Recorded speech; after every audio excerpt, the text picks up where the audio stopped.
السلام علیکم ورحمۃ الحمد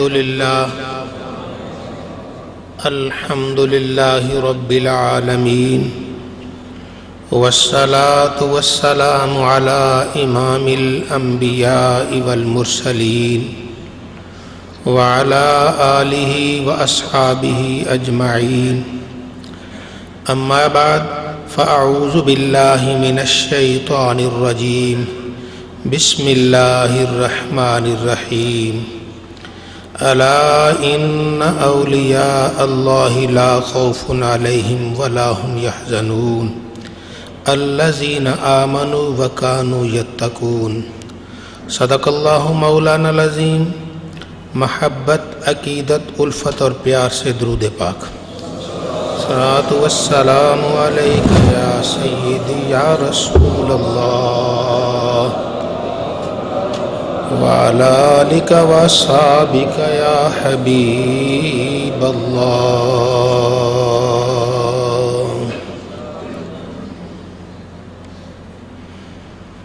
اولیاء کرام جن کے وجود مسعود سے اس دنیا میں بہاریں ہیں،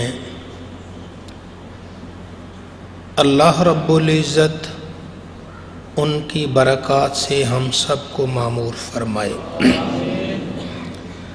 ہمارا دین و ایمان سلامت فرمائے،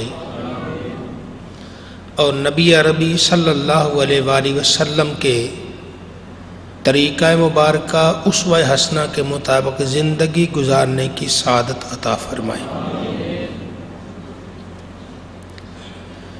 ذکر الہی، اللہ رب العزت کو یاد کرنا، رب تعالیٰ کا ذکر کرنا، اس کے بارے میں سید الطائفہ سیدنا جنید بغدادی رحمۃ اللہ علیہ فرماتے ہیں، ہوا منشور الولایت، ذکر الہی یہ ولایت کی سند ہے، ذکر الہی ولایت کی سند ہے، جسے یہ سند دے دی گئی اسے ولایت مل گئی، جس سے یہ سند چھین لی گئی اس سے ولایت چھن گئی۔ یعنی اللہ والے زندگی کے آخری سانس تک ذکر الہی میں مگن رہتے ہیں، رب تعالیٰ کو یاد کرتے ہیں، اس کا ذکر کرتے ہیں۔ کوئی اللہ کا ذکر نہ کرے پھر کہے کہ میں ولی ہوں تو یہ بات حقیقت کے مطابق نہیں ہے۔ اللہ کا ولی وہی ہے جو اللہ کو یاد کرتا ہے، رب تعالیٰ کا ذکر کرتا ہے، صبح و شام اس کی تسبیح کرتا ہے، اسی کے حضور مناجات کرتا ہے اور اس کی بارگاہ میں اپنی جھولی کو پھیلاتا ہے۔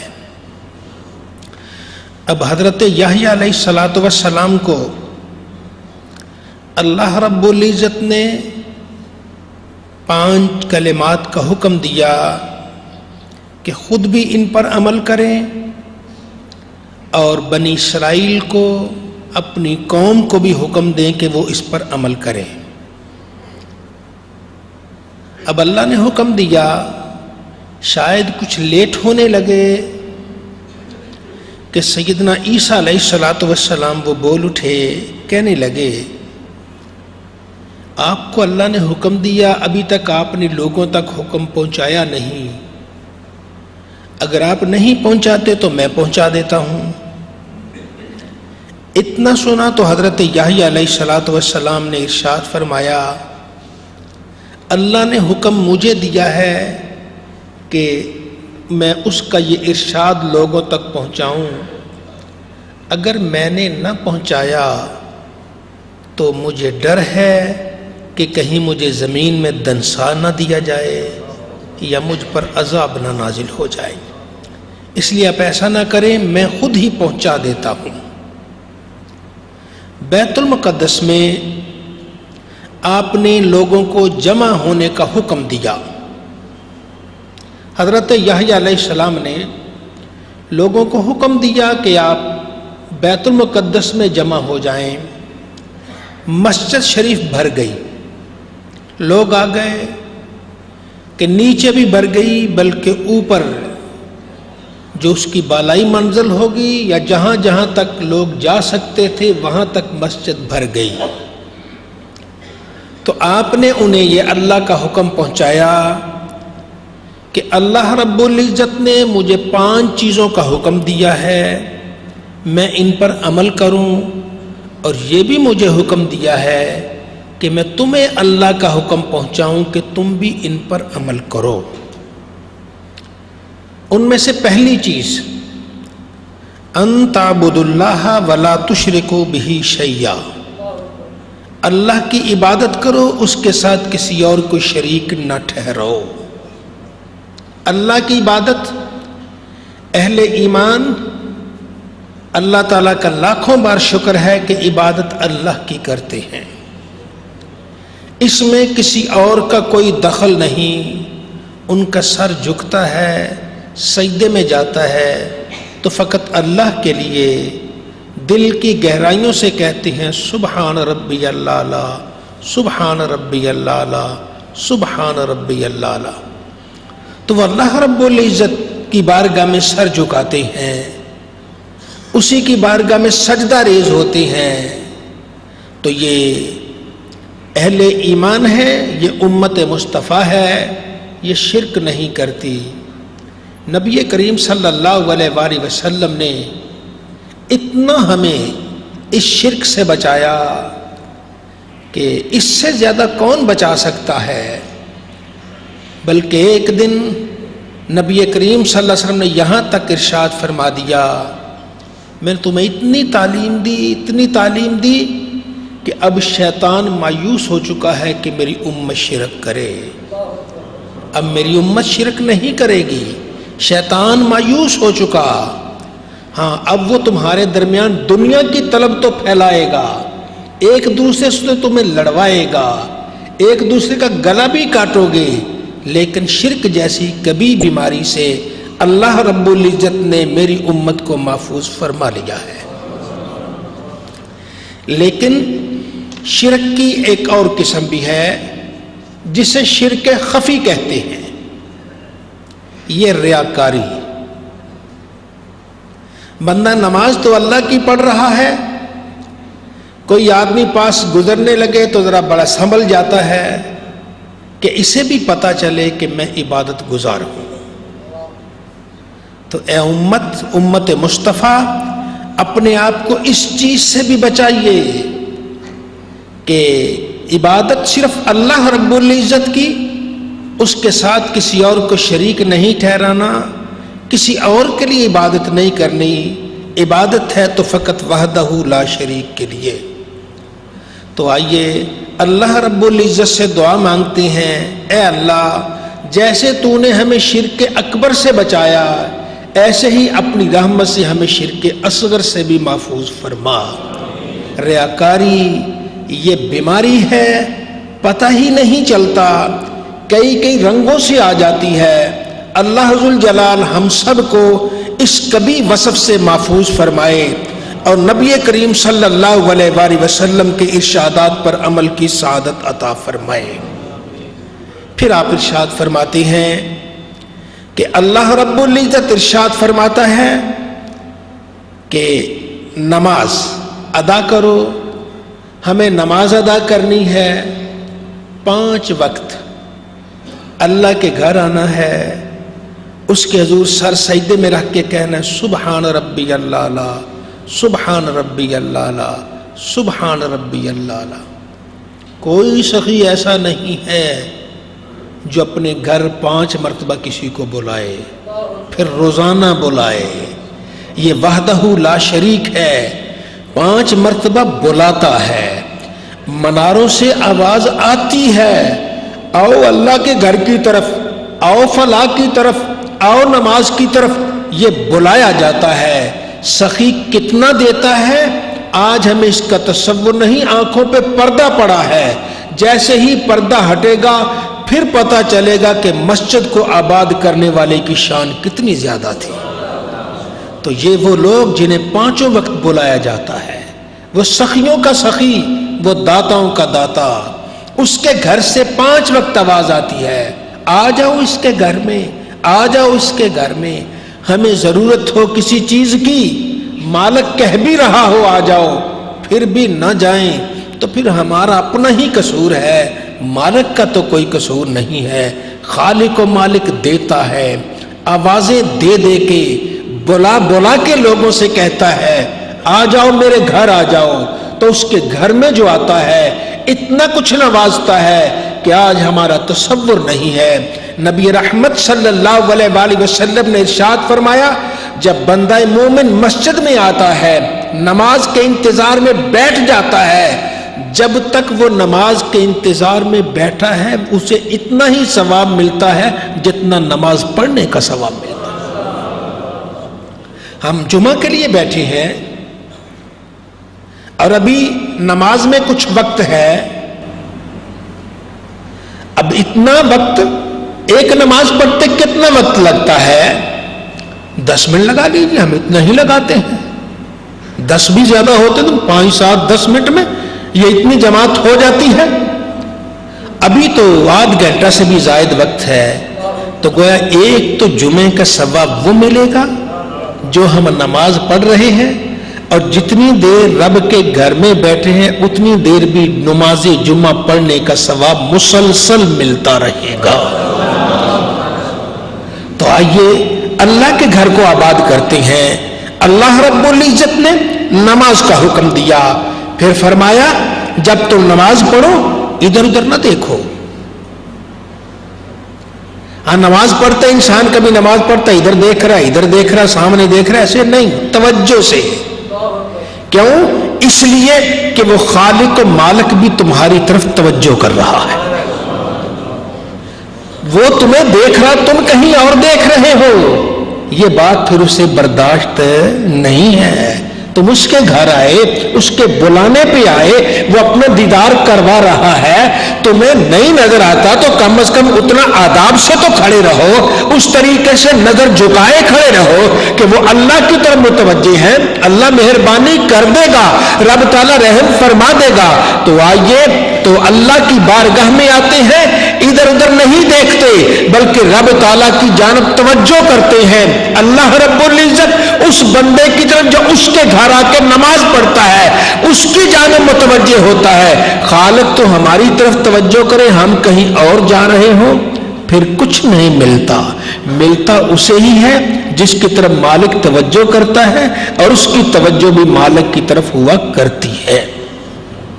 تو اللہ رب العزت ہم سب کو ان ارشادات پر عمل کی توفیق عطا فرمائے۔ پھر ارشاد فرمایا حضرت یحییٰ علیہ السلام نے،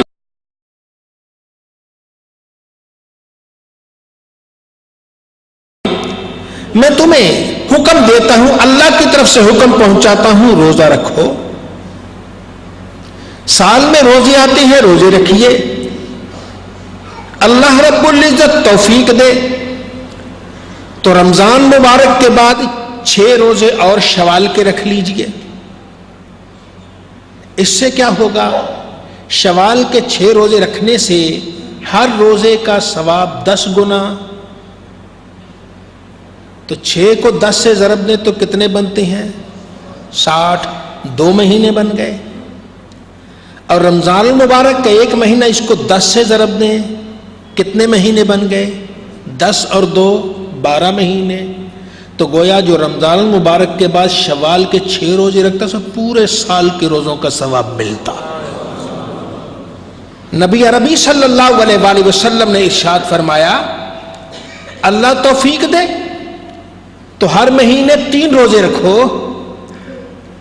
اور 3 روزے رکھنے سے 3 کو 10 سے ضرب دیں گے، کتنے بنیں گے؟ 30۔